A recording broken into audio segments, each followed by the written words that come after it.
guys, உங்க skin bright ஆகணுமா? நீங்க கிளியர் பவுடர் வாங்குங்க, அரைச்சி ஃபேஸ்க்கு போடுங்க, பிரைட் ஆகும். அது அரைக்க நாங்க சொல்லி தரோம்.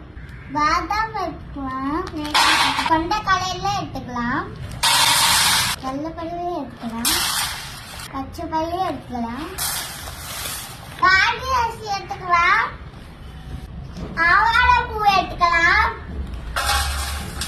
ரோஜா காஞ்ச பூ எடுத்துக்கலாம், கஸ்தூரி மஞ்சள் எடுத்துக்கலாம், வசம்பு, மகிழம் பூ, கோரைக்கிழங்கு,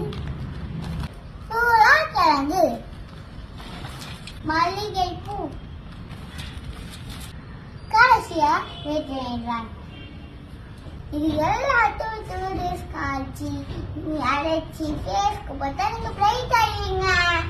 இது எல்லாரும் அளவு வேணுமா? கீழே டிஸ்கிரிப்ஷன் கொடுத்துக்கிறேன், நீங்க பாருங்க. அடுத்த வீடியோ சந்திக்கிறேன். டாட்டா. நான் உங்க யானை ஜெகதீஷ்.